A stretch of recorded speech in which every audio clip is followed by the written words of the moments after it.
Arimiti avait déjà combattu en 2017, il me semble. Il était parti avec plusieurs Polynésiens, dont Hiro Lemay. C'était illustré, bon, ils sont revenus avec une seule victoire à cette époque-là, mais ils sont revenus avec une expérience et surtout un mental renforcé, quoi. Donc Arimiti a également pu évoluer à l'EPIC, donc l'organisation dans laquelle Rihiri a également évolué en amateur. Donc il a gagné plusieurs combats à l'EPIC, et notamment un qu'il a marqué contre John Bemkley, qui était atteint d'un cancer en fait. Et lui, le fait de combattre contre Arimiti, c'était aussi se donner le courage de combattre le cancer. Et justement, Arimiti avait levé le doigt, levé le pouce pour lui, quoi, à ce moment-là. Donc c'était une belle expérience. Mais tout de suite, quelques mots sur son adversaire du soir, Jonas. Jonas qui est surnommé The Octopus, c'est-à-dire la pieuvre, probablement pour ses membres assez tentaculaires. D'ailleurs, il nous disait, hein, voilà, c'est un surnom qui lui a été donné par un partenaire d'entraînement. Et donc, il peut utiliser évidemment cette allonge et ses appuis larges au sol. Vous voyez que, notamment au niveau des bras, il a une certaine amplitude assez impressionnante. Il fait d'ailleurs 1m95 et il a une autre originalité, ce Jonas, c'est qu'il est francophone, puisque même s'il est néo-zélandais, il a une mère qui est française et donc il pourra nous répondre, s'il gagne tout à l'heure, en langue française. Il peut aussi comprendre ce que dit son adversaire ou ce que disent les coachs adverses, peut-être laisser traîner quelques oreilles. Ça peut être utile de ne pas être complètement perdu au niveau de la langue. Voilà, donc ce Jonas, parfaitement bilingue en français et en anglais. Jonas Grace, qui est également le dernier adversaire de Tapwari Gooding, se sont affrontés il y a 3 semaines à peu près en Nouvelle-Zélande. Donc Tapwari avait montré une très belle opposition en strike, justement Jonas l'avait avoué. Il s'est fait également avoir dans une prise de jiu-jitsu, donc en guillotine. Et là, Arimiti a relevé le défi contre lui. Jonas est notamment champion d'Angleterre de MMA, donc c'est une pointure. Ah oui, c'est donc un des adversaires au palmarès les plus prestigieux ici. Exactement. Il a notamment gagné plusieurs compétitions en grappling, dans l'une qui est pas mal connue, qui est la Submission Series. Donc il s'est illustré en grappling, il a plusieurs victoires dans cette organisation. Donc aussi complet en pied-point qu'en lutte au sol. Exactement. Et ce soir, il va faire face encore à la fougue de Huahine, puisque Arimiti, peut-être on ne le voit pas trop évoluer, mais il a un sacré background en lutte. Il a une bonne maîtrise du jiu-jitsu et il a surtout un gros cœur.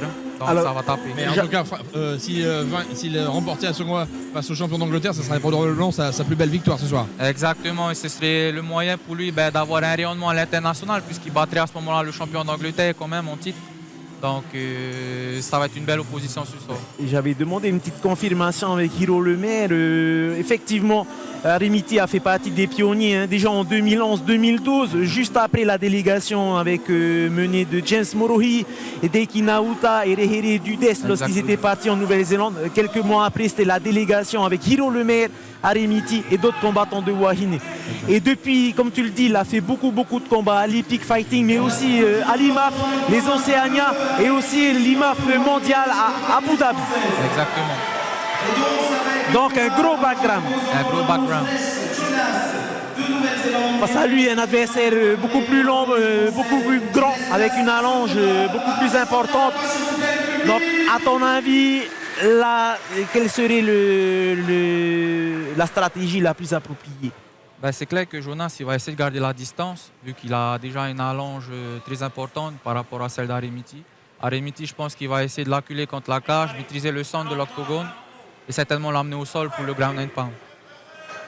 Après, on le répète, c'est comme un échec humain, hein. Tout dépend, on s'adapte par rapport aux attaques et aux défenses de son adversaire pour constituer son gameplay.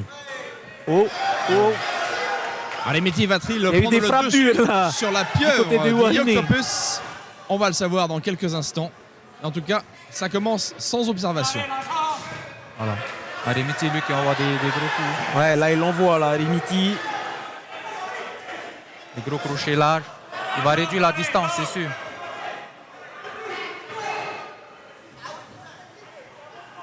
Huit victoires contre 4 défaites à l'international pour la pieuvre.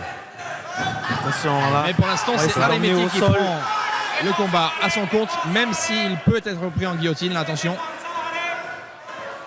Là, il faut qu'il défende le bras, Remiti, absolument. Qu'il enlève, ouais. Exactement. Dans son bras, ça peut être dangereux. Ça y est, c'est fait. Avec deux bons crochets là qui sont partis sur il a fait sur la un bon tête crochet du gauche. Néo-Zélandais. Le Néo-Zélandais qui lève sa jambe au niveau de la tête sans aucune difficulté. Il faudra faire attention à la distance aussi. Hein, il est beaucoup plus grand. Donc, oh,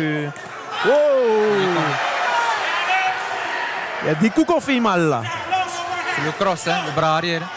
Donc là, Remiti va l'acculer contre la cage, travailler en pression. Et il a tout intérêt effectivement à casser la distance et à plus au clinch, mais à nouveau une guillotine tentée par la pieuvre. C'est ça le plus dangereux lorsqu'on a un adversaire qui a des longs membres. C'est vraiment la guillotine, les étranglements qui passent le plus facilement. Surtout quand on ne les voit pas arriver.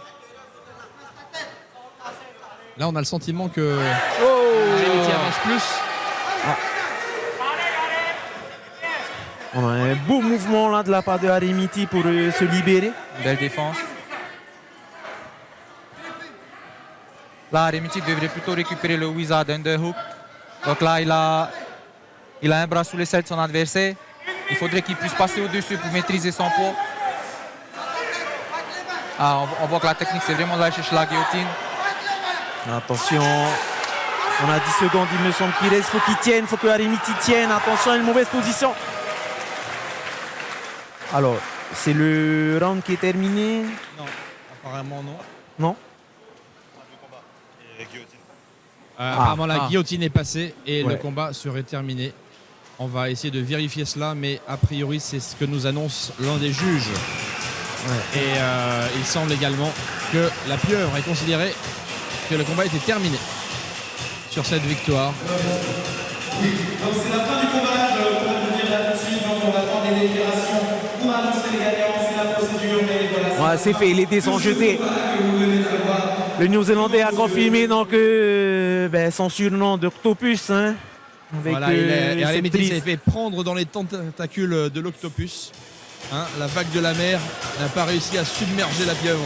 On voit déjà que dès le début du combat, qu'il avait cherché la guillotine. Dans son game plan, ça devait certainement être de finir en choke. Voilà, dans cette délibération, les deux champions vont s'avancer avec notre arbitre.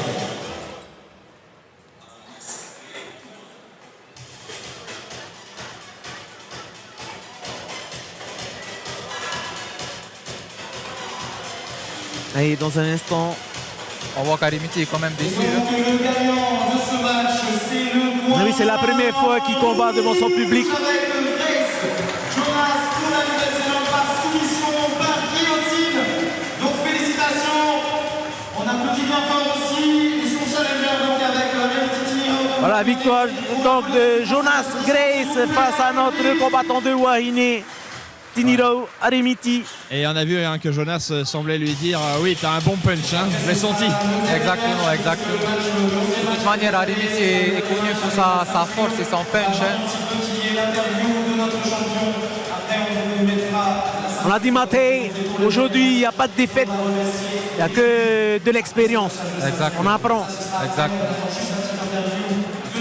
Il a tenté 3 guillotines et la 3e est passée.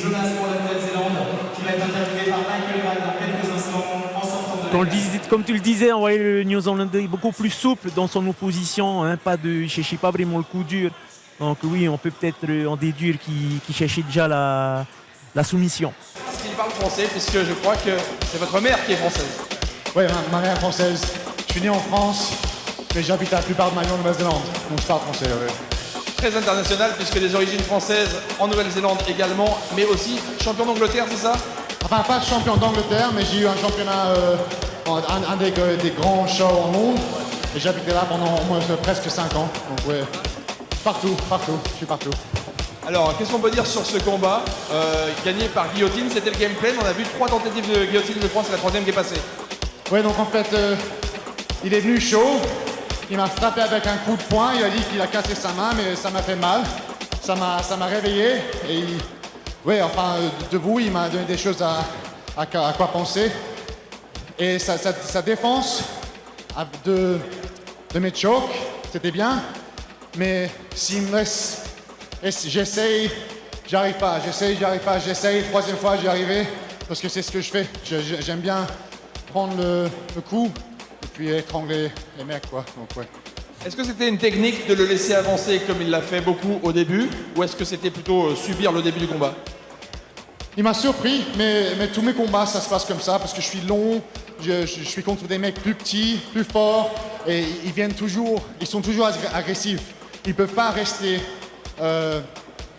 ils peuvent pas rester en dehors et jouer un jeu de longueur avec moi. Donc ils arrivent toujours chaud, mais lui, il est arrivé très chaud. Il m'a frappé quelques fois très bien, mais donc c'est pas le game plan, mais c'est juste comme ça que ça se passe la plupart du temps. Un dernier mot sur lui, sur Arimiti. Il a de l'avenir à l'international? Ah, pardon? Arimiti, ton adversaire, il a de l'avenir? Oui, je crois, comme j'ai dit, il est arrivé chaud. Je peux voir qu'ils ont travaillé sur la défense parce qu'ils savaient que j'aime bien ces étranglements.